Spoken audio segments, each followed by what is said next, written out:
I, 42F, have been married to my husband Henry, 45M, for 4 years. He has a 19-year-old son, Levi, from a previous marriage. When Henry and I first got together, he was going through an extremely difficult time after unexpectedly losing his job of 15 years. His confidence and self-worth were pretty low, and his low savings had been wrecked by a long, messy divorce from Levi's mother. I couldn't bear to watch the man I loved suffering so much. After only a brief discussion, I insisted Henry move into my house so he could get back on his feet without the stress of rent. I helped pay off the mountain of debts he'd accrued, bought him a used but reliable car so he could get to job interviews, and made certain he never once missed a child support payment to Levi's mom when Levi lived with her. It wasn't a handout, but an investment in building a future together as partners. Even after Henry eventually found steady work again, I continued paying the lion's share of our living expenses since I had a lucrative career as a senior marketing executive. I never once resented Henry for this arrangement. We were a team in my eyes and I knew he deeply appreciated all I did to keep us afloat during those tough years. Henry was a proud man, someone who believed strongly in being a provider, but he swallowed that pride and accepted my help so we could build a strong relationship and maintain stability for Levi. However, his teenage son Levi took an immediate, intense disliking to me from the moment I entered their lives. He fiercely resented my presence when he was already angry and feeling displaced after his parents' divorce. At 15, Levi was in the throes of adolescent angst and anger, and desperately needed a target for those roiling emotions. I became that target, the home-wrecking bitch he accused of trying to replace his saintly mother, and the gold-digging whore he was convinced had trapped his father in her clutches. It wasn't that bad at first because he only came over during the weekends, but when Levi turned 17, his mother moved to Jamaica to live with her family there. And Levi totally refused to go with her. He had a distorted view of African countries despite being half African. Henry didn't seem to mind, agreeing that his son couldn't possibly live in the backwaters of Jamaica. When Levi first moved in, I tried to show him the beauty of his culture in Jamaica. Google was free and Henry's foolishness in encouraging his dislike for his home country disgusted me. But Levi took my interest in showing him information about Jamaica as an attempt to get him to leave. I swear, it was not. After a major argument where he threw our boiling hot dinner in my face, I stopped, refusing to mention Jamaica or his mother anymore. As the years passed, no matter how hard I tried to forge a connection with my new stepson, Levi violently rejected every olive branch. I learned to cook all his favorite comfort meals, showed up to cheer myself hoarse from the bleachers at his basketball games, and spent countless patient hours helping him navigate the college application process. But he just pushed me away harder with each attempt. "You're not my damn mom, you're just the bitch spending my dad's money," Levi would sneer at me, cruelly ignoring the fact that his father was only scraping by because of my steady paycheck. Henry hated any sort of conflict, and while he certainly didn't approve of Levi's blatant disrespect, his tiny attempts at discipline was a "Hey now Levi, be nice to your stepmom." As you can guess, it did little to curb his son's vicious behavior. I think any criticism of Levi that I brought up felt like rubbing salt in the wound of Henry's own perceived failure of being a terrible provider for his child. So I picked my battles carefully, biting my tongue until it bled to keep a fragile peace, even as Levi's put-downs grew worse. When Levi turned 18 and finished high school, I thought it was time he started paying some type of rent if he wanted to continue living at home. To be clear, my home. His father agreed and we charged him a pittance compared to market rates for our area, but we hoped taking on this small responsibility would help Levi start maturing into an adult. Instead, our request was met with a temper tantrum as Levi insisted it was my house so I should be covering all his expenses to stay with his dad. To be fair, he worked a few hours a week at a part-time minimum wage job, but blew every cent of his tiny paycheck on the latest video games and weed. After several long months of Levi shirking even the most basic household chores, skipping out on his cheap rent, coming home at all hours reeking of pot, and hurling a constant litany of insults my way, I was truly at my wit's end. But his disrespect to me reached a new, unimaginable height last Tuesday. I was frantically scrambling to get ready and out the door for the biggest meeting of my career, a critical pitch to land a massive new client that my marketing firm had been looking into for months. I needed to get to the office at least an hour early to prepare my presentation. Rushing out to my car, my stomach dropped through the floor when I saw my normally spotless vehicle completely covered in smashed eggs and dripping rolls of toilet paper. Across the windshield, "Gold-digging whore" was scrawled in shaving cream. Then, as I drew closer in horrified disbelief, I noticed that all 4 of my tires had been slashed. Levi stood off to the side with his arms smugly folded, openly smirking at his vile handiwork. I saw nothing but red. Years' worth of repressed resentment came flooding out of me in an uncontrollable torrent of screams and anger. I tore into Levi, calling him every variation of an ungrateful, lazy, spoiled brat that my mind could make. I raged at the sheer audacity of him constantly disrespecting me when I worked myself to the bone to fund his freeloading lifestyle and keep a roof over his father's head. I was absolutely done walking on eggshells in my own home and it was high time for him to grow the hell up and join the real world. I gave him 30 days to find himself a new place to live, telling him that I am not his personal ATM anymore, and I'm sure as hell finished putting up with being disrespected and degraded in the house I pay for. I gave him the ultimatum while shaking with blinding rage, before storming back inside to frantically call a cab to get me to my meeting. By the time I managed to clean myself up and rush to my meeting, I was nearly 30 minutes late and still completely out of it. My pitch was mediocre at best and the clients just stared at me with cold skepticism. I left the meeting unsure if I had managed to salvage the deal. Back at home, Henry tried to talk me down, insisting that while Levi's vindictive vandalism was totally uncalled for, I had flown off the handle and gone way too far in my reaction. He pleaded with me to be the bigger person, reminding me that this was still Levi's home too and we couldn't just throw him to the curb. Deep down, I knew Henry was terrified of pushing his son away for good. But I held firm to my position. I was utterly done tolerating such blatant abuse and disrespect from Levi. I told Henry his son needed to face real adult consequences for his actions, or he'd never learn. Henry then told me that if I kick his son out, he'll leave with him. It devastated me that my husband refused to present a united front or understand that I was being bullied in my own home by his son. Henry refused to sleep in the same bed with me that night and it broke me. I am convinced I have just destroyed my marriage by drawing such a hard line. But I can't see any other choice. So Reddit, it's okay to be harsh. Just let me know, am I really the asshole here? Update 1, wow, I didn't expect this to blow up like it did. Thank you to everyone who took the time to read and comment, even if we didn't always agree. I figured I'd post an update to clear some things up and give more context. A lot of you asked about our financial situation. To be clear, the house is 100% in my name. I bought it before I even met Henry. The car I got him is also in my name, but I don't even care about that. He needs it more than I do. As for our bills, I've been paying the mortgage, utilities, groceries, and Levi's expenses like clothes and school stuff. Henry chips in when he can, but it doesn't even cover half the costs. I've never thrown that in his face though, because that's just not me. Some of you said I should have set firmer boundaries with Levi from the start. You're probably right. I guess I just wanted him to like me so bad that I let too much slide. I didn't want to overstep since I'm not his real mom, you know? But I see now that I should have demanded basic respect from day one. A few people asked why Henry can't get a better paying job. The truth is, he's always struggled with work, even before we met. He has some health issues that make it hard for him to do manual labor, and he never finished college. But he's a good man and a hard worker when he's given a chance. I just wish he'd stand up for me more. Oh, and for those saying I should just kick Levi out already, trust me, I've been tempted. But he's still Henry's son, and I could never put that wedge in their relationship. My hope was always that we could work through this as a family. Reading all your responses made me realize this situation is even more messed up than I thought. I've been so focused on keeping the peace that I've let myself become a punching bag. That ends now. I'm going to have a serious talk with Henry tonight. Either he backs me up in setting clear rules and expectations for Levi, or I'm done being disrespected in my own home. Wish me luck, I'll keep you posted.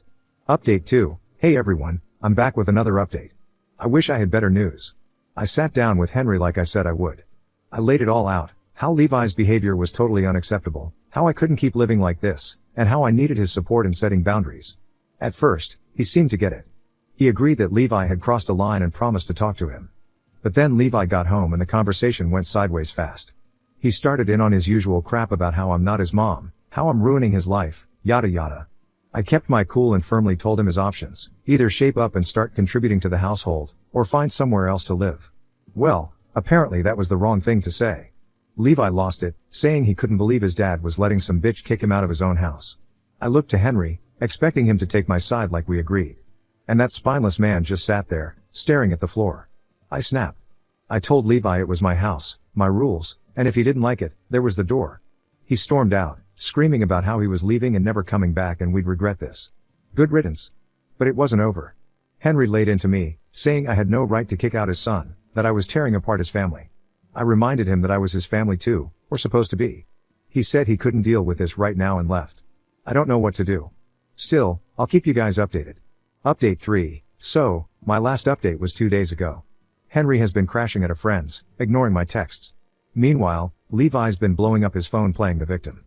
I feel like I'm at my wit's end. There's a part of me that just wants to give in, to swallow my pride and beg them to come back home. I long for things to go back to how they were, even if it means keeping my head down and my mouth shut, just to maintain this illusion of a happy family. But there's something I haven't shared with you all, something I've kept hidden out of fear and embarrassment. You see, I have PCOS, polycystic ovary syndrome. It's a condition that affects so many aspects of my life, but most importantly, it makes conceiving a child naturally a real challenge. I've always dreamed of being a mother, of holding a little piece of myself in my arms. But with each passing year and negative pregnancy test, that dream has felt more and more out of reach. When Henry brought Levi into my life, it was like a beacon of hope in my struggle with infertility. Here was this beautiful, intelligent boy who needed a mother's love. I guess a part of me clung to him as my chance at motherhood, even if he didn't share my blood. I poured all the love and nurturing I had into him, hoping that maybe, just maybe, he could fill that aching void in my heart. I was afraid that if people knew about my condition, they would side with Henry, see me as less of a woman or less worthy of being a parent. I worried they'd think I was using Levi as a substitute for the child I couldn't have on my own. But the truth is, my love for Levi was never a replacement or a consolation prize. It was real, fierce, and unconditional, the way a mother's love should be. Even now, after all the heartache and disrespect, those maternal feelings haven't wavered. When I tell you I love Levi like my own, I mean it with every fiber of my being. Letting him go, drawing these boundaries, it feels like I'm ripping out a part of myself. The thought of losing him, of losing this chance at being a mom, is almost too much to bear. But I also know that I can't keep living like this, can't keep sacrificing my own well-being and self-respect for the scraps of affection they toss my way. PCOS may have made my path to motherhood more difficult, but it doesn't make me any less deserving of love and respect from my partner and my would-be child. So as much as it hurts, as much as I want to cling to this dream of family I've built in my head, I know I need to stand my ground. For my own sake, and for the sake of any future children I may have, whether they come from my own body or through the boundless love in my heart. I need to show them that it's okay to demand respect, to set boundaries, and to walk away from those who can't give us the love we deserve. I don't know what the future holds.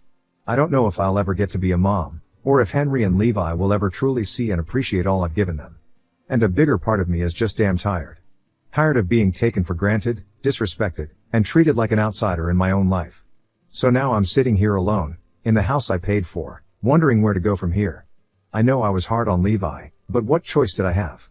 I love Henry, but I'm losing respect for him by the minute. Why am I fighting so hard for people who clearly don't give a damn about me? I don't know what the future holds. All I know is I deserve better than this. I deserve peace in my own home. I deserve a partner who stands by me. I'm done setting myself on fire to keep others warm. Thank you for letting me vent, and for all the tough love and support. I'll post a final update when I figure out my next steps. I know it's going to be hard, but I have to start putting myself first. They're welcome back if they can get with the program, but I will no longer set myself on fire to keep them warm. Update 4. Well, it's been a hell of a ride. First off, I want to say how much all of your comments and messages have meant to me. Even the tough ones. You've given me a lot to think about. It's been a few weeks since everything blew up. Henry stayed away for about a week, ignoring my attempts to reach out. I was starting to think it was really over. But then he showed up at the door, tired and sheepish. We had a long, brutal talk. Probably the most honest we've ever been with each other. He admitted that he'd been avoiding confronting Levi because he was afraid of losing him like he lost his ex. And knowing it's hard for me to conceive, Levi could end up being his only child. But he said seeing me standing up for myself made him realize how much he had to lose with me, too. I told him I was done being the bad guy. Done being disrespected and unappreciated. If we were going to make this work, things had to change. He agreed. As for Levi, he's still staying with friends. Henry laid down the law. If he wants to come back, he needs to get a job, pay rent, and treat me with basic human decency. No more freeloading or temper tantrums. We'll see if he steps up. I'm not gonna lie, it still hurts. I poured my heart into this family, and a lot of days it feels like it was all for nothing. I know I can't change the past. All I can do is move forward, with clearer boundaries and a stronger sense of self-worth. Henry and I are taking things day by day. Rebuilding trust and figuring out what our new normal looks like. It's not perfect, but we're trying. He's picking up extra shifts and has started chipping in more around the house. Baby steps. Talking about babies. I haven't been feeling too well. Even prior to the entire issue. So I took a pregnancy test 2 days ago. You know, those drugstore types. And it was positive. So yay. Henry is excited, but I told him to pipe down. Those tests are wrong sometimes. I don't know if the hesitation is for me or for him. He has scheduled a doctor's appointment for next week. Part of me doesn't want to go. What if the test comes out negative and I got our hopes up for nothing? Henry understands and he's not pushing me to take the test. So I'm grateful for that. But I told him not to cancel the appointment while I try to build up courage to go for the test. Right now, to keep my mind off it, I'm focusing on my own happiness for once. I've taken up yoga to calm my mind. It's not helping, to be honest. But still, I have to wait. I think I'll ask Henry to push the test back by a week. I don't know. I'm just scared. But still, I guess what I've learned from all this is that you can't pour from an empty cup. And that setting boundaries isn't selfish, it's survival.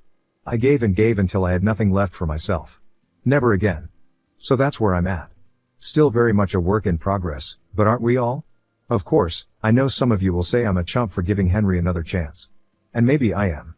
But I gotta do what feels right for me. I still love him, flaws and all. As long as I don't lose myself again, I think we've got a shot. Final update. Hey everyone, it's me again. I know it's been a while since my last update, a month as a matter of fact, but a lot has happened in the past month and I want to fill you all in. First off, thank you from the bottom of my heart for all your support and advice through this whole crazy situation. So, where do I even start? I guess with the biggest news, as I already hinted at, I took a blood test to confirm it and I'm truly pregnant. The doctor said everything looks good so far, but it'll be a high-risk pregnancy because of my age. I'm equal parts thrilled and terrified, but I'm taking it one day at a time. Henry is over the moon about the baby. I think it's really put things in perspective for him. He's been doting on me non-stop, waiting on me hand and foot. It's sweet, but I've had to remind him that I'm pregnant, not helpless. We've been talking a lot about the future and what kind of parents we want to be.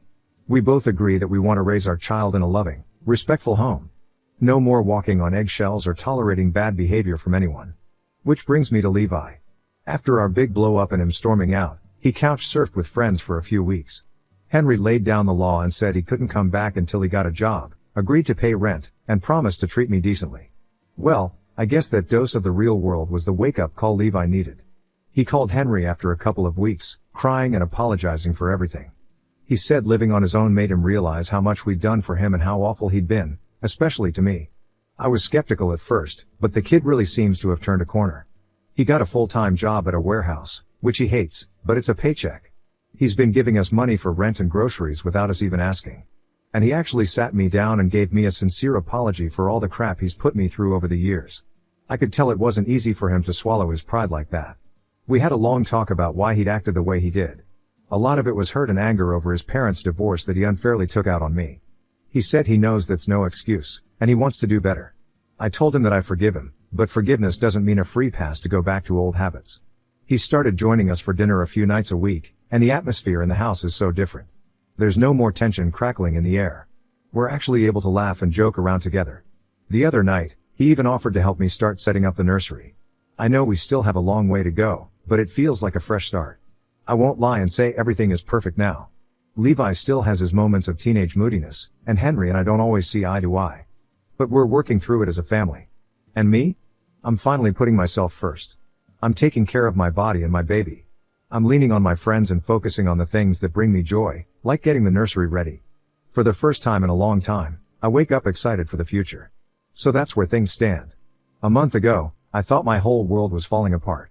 But now, with a baby on the way and my little family coming together, I've never felt more blessed. To all of you who followed my story and offered support, thank you, truly. Your kindness has meant the world to me.